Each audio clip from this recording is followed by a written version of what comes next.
Children of God, Jesus spoke about blessings and woes in ways that challenged the usual understanding on who was successful and who was failing in life.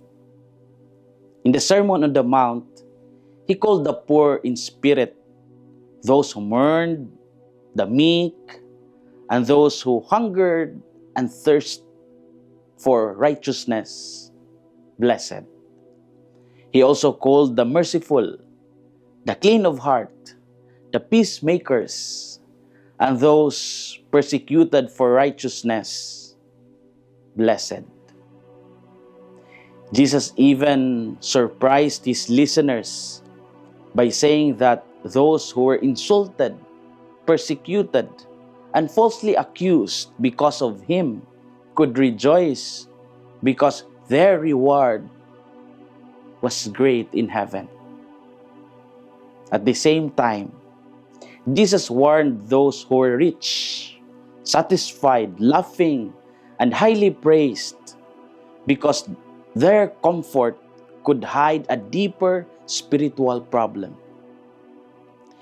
In another teaching, Jesus pronounced woes on religious leaders who placed heavy burdens on others while refusing to help carry them themselves.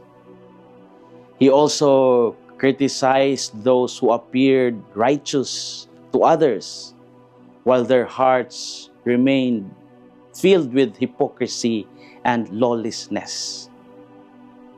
His teachings about blessings and woes, therefore, challenged people to look beyond comfort, reputation, and appearances. Jesus did not simply praise suffering or condemn success.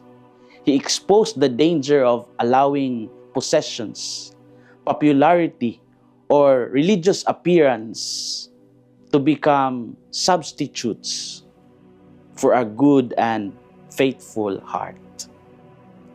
In the gospel story of Matthew, Jesus confronted religious leaders who carefully observed certain religious practices but neglected the more important demands of justice, mercy, and faith.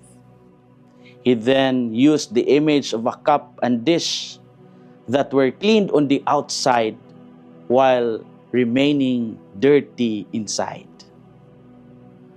What are our inspirations for today? First, doing the right things matters less when we forget why we are doing them. Jesus did not criticize the religious leaders because they cared about details. Their problem was that they became so focused on certain religious practices that they neglected what mattered more.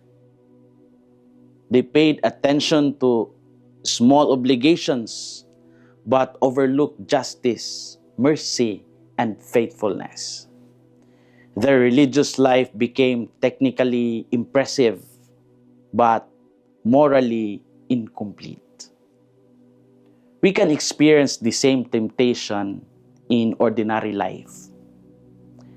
We can attend meetings, fulfill assignments, follow procedures, make donations, say prayers, or perform our duties, and still fail to notice the person who needs our attention.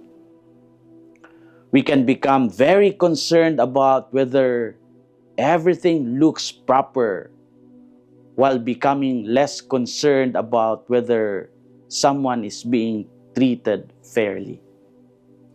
It is possible to be busy, doing many good things, while missing the goodness that the situation actually requires. Jesus therefore invites us to examine the reason behind what we do.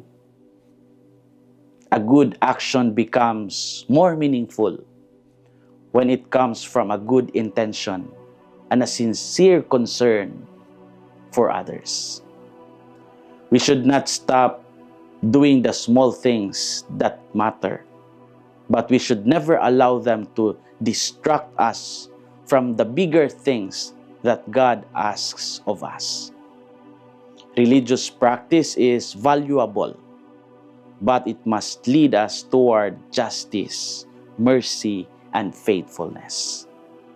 Doing the right things matters less when we forget why we are doing them.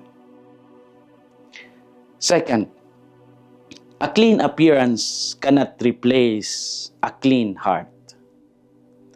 Jesus compared the religious leaders to people who cleaned the outside of a cup while leaving the inside dirty. The image was simple but powerful. A cup may look perfectly clean from the outside, but what matters when we drink from it is what is inside. Jesus used that ordinary image to expose the danger of hypocrisy. We understand this because we live in an age of appearances. People can carefully curate photographs, social media posts, professional images, and public reputations. Someone can look successful online while struggling privately. Someone can appear kind in public while treating people badly in private. Someone can speak beautifully about values while behaving very differently when nobody is watching. Jesus invites us to work on the inside, not merely on the image we present outside. The goal is not to become perfect people who never make mistakes. The goal is to become honest people whose outward behavior increasingly matches what is happening in the heart. When the inside becomes healthier, the outside gradually becomes more authentic. When mercy, justice, and faithfulness take root within us, they naturally begin to appear in the way we speak, decide, work, and treat others. A clean appearance cannot replace a clean heart. As we reflect, we ask ourselves, am I becoming more concerned about looking good than about actually doing what is good? Which important responsibility toward justice, mercy, or faithfulness am I tempted to overlook? What needs cleansing within my heart so that my outward actions become more honest and authentic? Children of God, Jesus wants our actions to come from a heart that genuinely cares about God and other people. The goal is not simply to have a clean-looking cup, but to make sure that what is inside is also clean. May our faith become more than something people see on the outside. May it become something people experience through our kindness, fairness, honesty, mercy, and faithfulness. And may what we show to the world truly reflect what we carry within. This is Father Felmar, SVD, your Good News caster from Radio Veritas Asia, the voice of Asian Christianity. And may the Almighty God bless you, the Father, the Son, and the Holy Spirit. Amen.